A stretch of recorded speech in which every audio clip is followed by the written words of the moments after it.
So let's talk about the difference between an EMR and an EHR system. In some books, they would consider them the same thing, but they're actually quite different. So let's get to it. An EMR and an EHR system is a way to talk about electronic medical records. So anytime you've gone to the doctor, the dentist, the hospital, whatever, and your information is kept on a computer, they are using either an EMR or an EHR system. So you've probably had exposure to this in some way, shape, or form. In the dental department, you guys are using Dentrix in the clinic. You're using Eaglesoft in class. In nursing, you guys are going to see these EMR programs when you go out on your clinical sites. They are really a huge trend now in healthcare. So let's talk about how they are the same, and we'll talk about how they're different. So EMR stands for electronic medical records, and EHR stands for electronic health records. I don't know why that does that, sorry.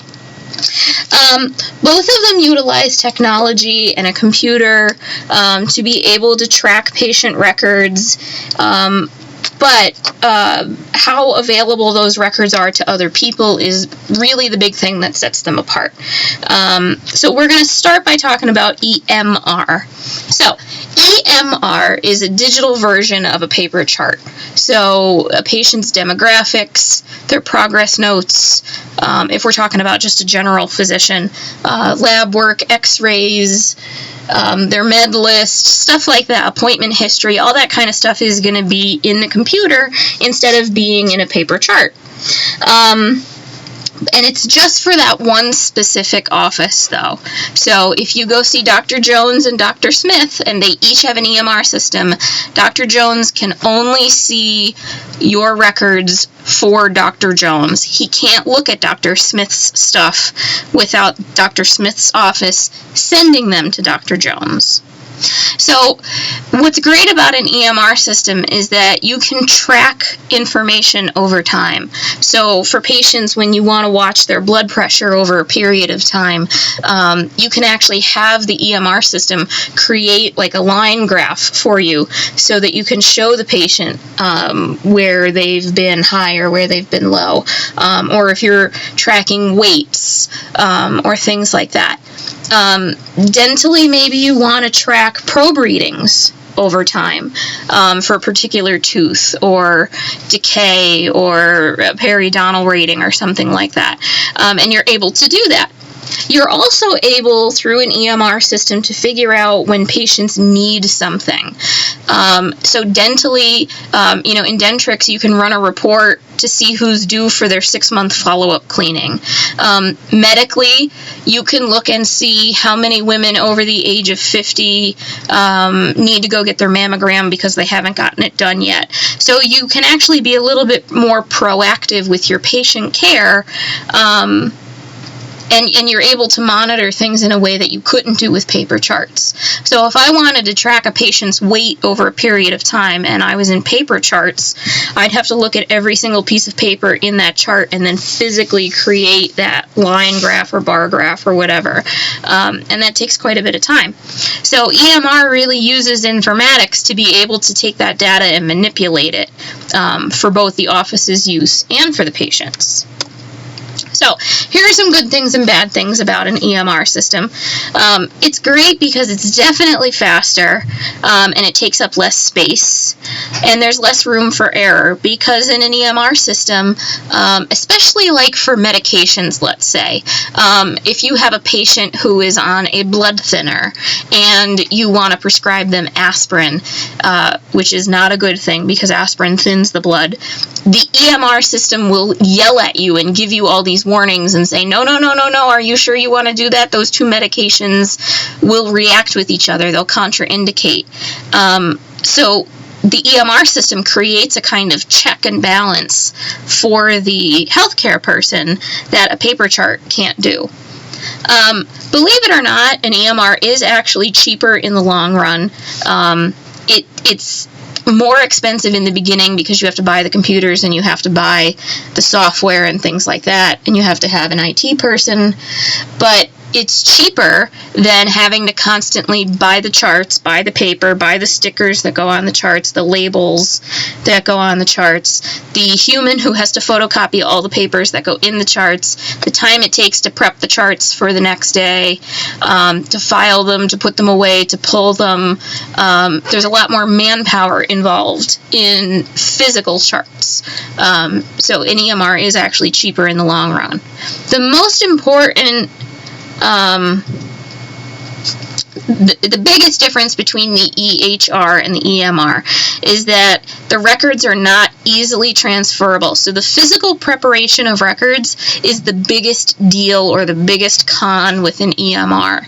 Because remember, I was saying with an EMR, if you see Dr. Jones, Dr. Jones's EMR system only allows him to see the records that he has done. So if he wants your stuff from Dr. Smith, he's got to call over there and then wait for them to fax the stuff over.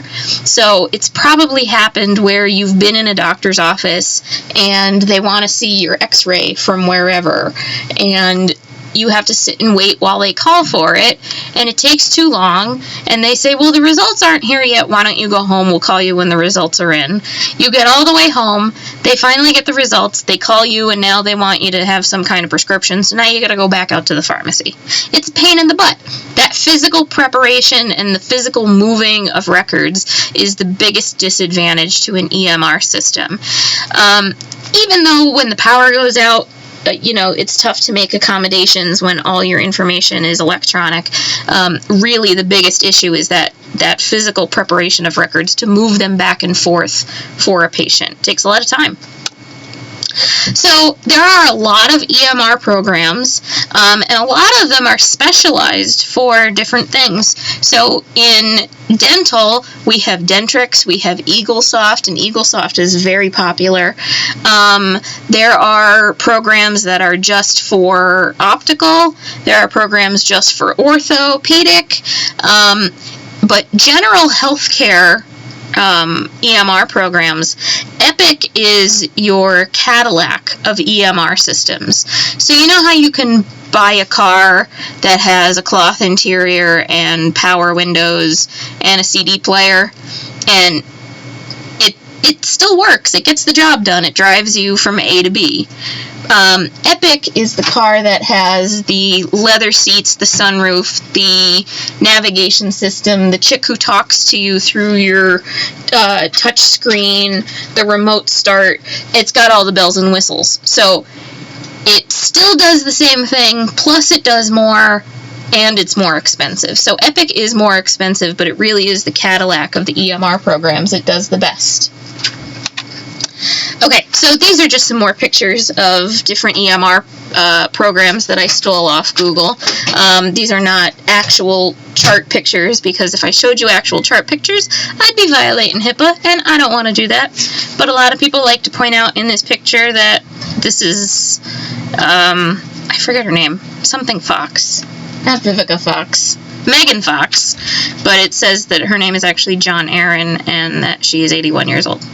Okay, so that's an EMR. So in EHR, it's like that car with all the bells and whistles. It does what the car with the cloth interior does, but it also does a little bit more. So an EHR does every single thing that an EMR does, but it also does more. So in EHR, it does the patient tracking, it does all of those same things. It's got the patient's record digitally, blah, blah, blah, blah, blah. But the big difference is that an EHR system encompasses more than just one physician's records. So remember the example of Dr. Jones and Dr. Smith. And if I'm at Dr. Jones's office and he has an EMR, he cannot see the stuff Dr. Smith did. Well, if they both have an EHR system, when I'm sitting in Dr. Jones's office, he can actually look in the chart and see the lab orders that Dr. Smith did, or the x-rays that Dr. Smith ordered. So now there is no physical preparation of records that have to move back and forth, and that's a really big deal. It saves a lot of time, it saves a lot of manpower. So having an EHR is a really huge advantage. Geisinger is a great example of this. Physicians Health Alliance. If you see more than one doctor within Physicians Health Alliance, the records automatically populate. So, for example, my family doctor and my girly doctor are in Physicians Health Alliance. I don't have to have records sent back and forth to each other because they can both go in my same one chart and see, you know, the girly stuff that I had done, my lab work, that kind of a thing. Another capability that an EHR has is it allows the patient to access their own records through like a portal. So again, Geisinger is an example of this. And to keep everything safe, if any of you have this, you would have gotten a particular website with a pre-done password, and everything is secure. And you can go on there as a patient and you can see your own records. You can, if you're tracking your weight, you can log in your weight. You can add to your record. You can make appointments, you can talk to the office, you can email the doctors. It's got way more capabilities. So again, it's like that car that has the leather interior, the sunroof. It essentially, the nuts and bolts of it does the same thing, but it has way more capabilities, in this case, that make healthcare a lot more foolproof and a lot more patient-centered, where it's about the patient and not about the time it takes to move records back and forth. So here are some advantages that we kind of already talked about. Again, it allows for more patient-centered care, which means that visit is all about the patient.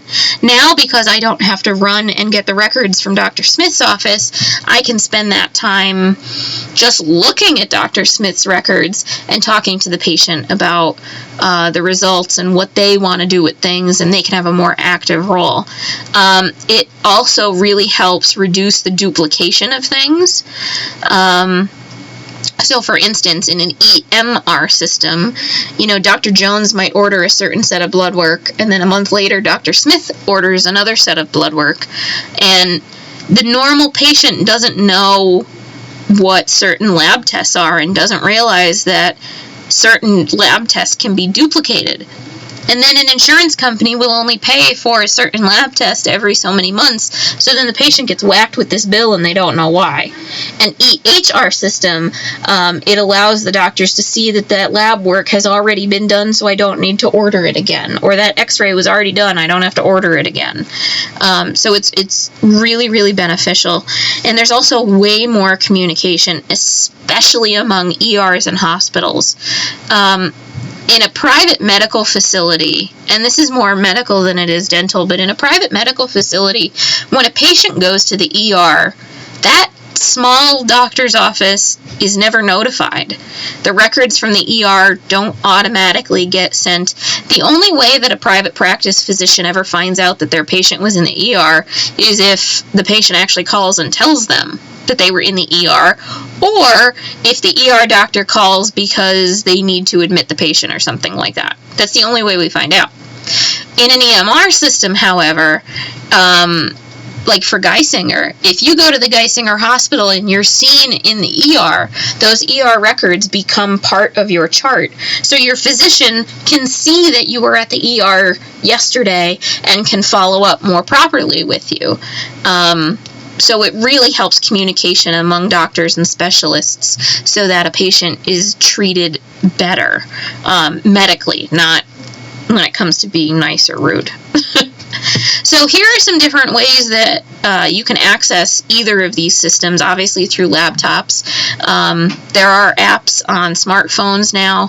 MedEnt has an app on a smartphone, so you can access that EMR system from your phone. But of course, then, because you can do that, you have to set special securities to your phone so that if it gets stolen, nobody can break into that app and get any medical information.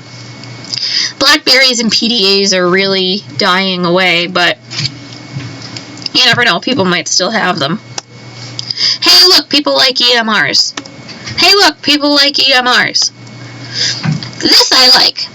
Now, unfortunately, this only looks at medical specialists. It doesn't look at dentistry. But this was a survey that was done in 2012 to see how much time, on average, per day, each specialty saved by using either an EMR or EHR as opposed to using paper charts. So the average was an hour. So, that's the difference between going home at 5 o'clock and going home at 6 o'clock. That's the difference between getting a lunch or not. And orthopedics saved 75 minutes a day.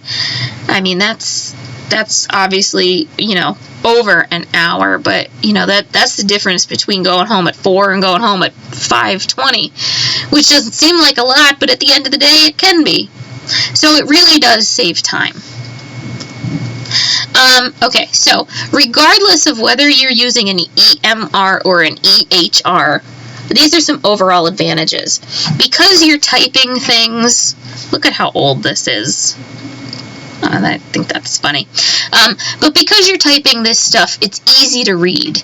So we don't have to worry about reading someone's handwriting and misinterpreting it.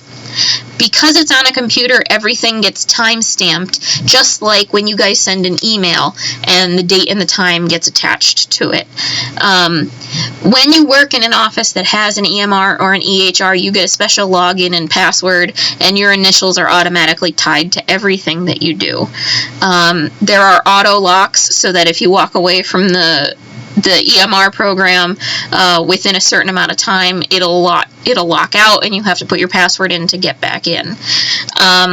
It's very accessible. You're able to pull records faster. You can search for things easier. And it does create an IT position, which was great for me when I became the IT person. But here are some disadvantages. A couple of the biggest disadvantages that patients tend to complain about is that it's very impersonal, and impede means block. So some of you might have experienced this when you're at the doctor's office and the clinician is more concerned with what they're typing on the computer than you, or they have their back to you because they're typing on the computer. That's a big patient complaint, that using these EMR or EHR systems really prevent that human contact. In some cases, you have to, in finding that balance, you have to find the time to document stuff. I worked with one physician who refused to take a computer into the office, into the visit with him, so he would come out and then go right in with the next patient, and he would have to find time at the end of the day to write the progress notes and fill in the diagnosis codes and things like that. Which means that visit cannot get billed until he puts in the diagnosis codes and writes the progress note. On average, he was like 8 months behind in his notes. So he would have to sit down and do 8 months worth of patients, and his memory was amazing. He would remember exactly what happened in those visits. But he'd have to find the time to do the documentation. It is difficult to figure out what to do when the power goes out, and it doesn't mean you get to go home. You still have to operate and see patients. So this thing down here says you need to establish a clinical information system, which is normally known as a CIS.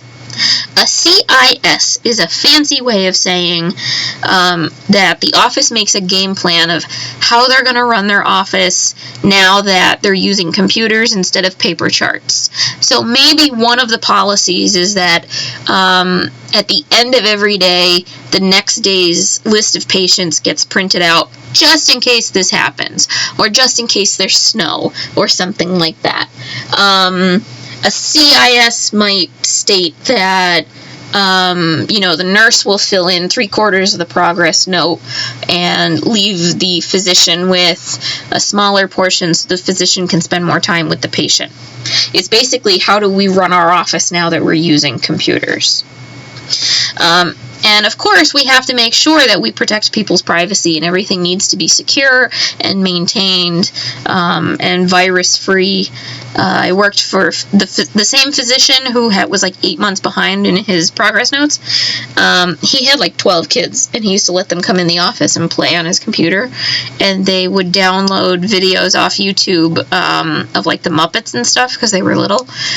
But they opened a video that had a virus, and it infected the entire network. So there were 12 physicians in our corporation, and all 12 physicians plus nurses plus secretaries plus everybody in the whole corporation got infected with that virus, and he got into a whole lot of trouble.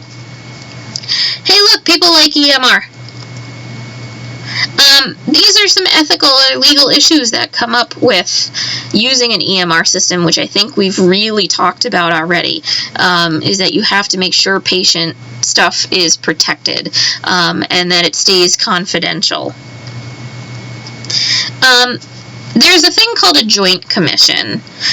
If you're in the nursing class, this is in your textbook. If you're in the hygiene class, don't worry about this at all. If you're in the nursing class, the only reason I put this joint commission stuff in this PowerPoint is because it's worded quite confusing in the textbook. But basically, there's this group of people who created standards for using an EMR system. That's kind of all you need to know, just to keep people safe. And you don't even really need to know that. But just in case you didn't understand it in the textbook, I explained it for you in some human terms there. Hey, look, people like medical records on a computer. So here are some extra things that using informatics in an office can let you do. You can use email, which through the portals, patients can email clinicians. A lot of offices utilize cameras to take pictures of the patients, so that'll reduce identity theft of insurance cards, which actually happens. You might have seen scanners where they scan your insurance card, or they have a document scanner where they scan the actual documents and then it goes right into your chart. ERX, this means e-prescribing. So what e-prescribing is, instead of faxing a prescription to the pharmacy, an ERX is like sending a prescription through a text message. It's absolutely instant, and they kind of collect in a pool, like an email almost. They kind of collect in a email inbox at the pharmacy, so the pharmacy can get the prescriptions faster. There aren't issues with, a fax number being busy and things like that. Barcode scanners. If any of you have been to or in a hospital, you know that you get a barcode and you get scanned like a piece of produce, and so does the bag of medication you're going to get and stuff like that. Touch pens used to be a big deal before touch screens came out. There's also dictation software. So for those of you who hate to type but have to write papers, you might like this. There's something called Dragon Naturally Speaking, where you get the software program. I actually have it. I have it on my phone too. You talk, it types. It just takes a little bit to train the program to get used to your voice and how you speak and things like that. The final thing I have on here is called Import RX History, and I have it in quotation marks because this is what it's called in MedEnt, which is the EMR program I'm most familiar with. But it's called other things in other programs. Basically what this does is, as a clinician, I can click on this and it will show me all of the prescriptions that a patient has, when they've been filled, how many refills, when the refills were done, what doctor prescribed it, and the diagnosis for why the medication was prescribed. So this is great for when you have elderly people who say, well, I take a blue pill in the morning and I take a pink pill in the afternoon, and they have no idea the name of the pill. So it's helpful for that, but it's also very helpful for narcotic seekers. People who are looking for prescriptions for Oxys or Actique or Demerol or things like that. You could actually see how many different physicians are prescribing what medications. Hey, look, people like EMR. One of the things, though, on this left side, these are just some of the EMR systems that exist. And if you notice, the dental ones are not on here. These are just medical ones in general, and these are just some of them. So we talked about informatics, and in healthcare, EMR and EHR systems are really at the heart of informatics. They're one of the biggest ways that informatics is utilized within an office setting, a dental setting, anything like that. And there are people who work in informatics who keep trying to figure out more innovative ways to better serve patients. A while ago, patient portals didn't exist where patients could actually access their own records. That was something that hasn't happened in a while. So the biggest difference between an EMR and an EHR system is that preparation and moving of records.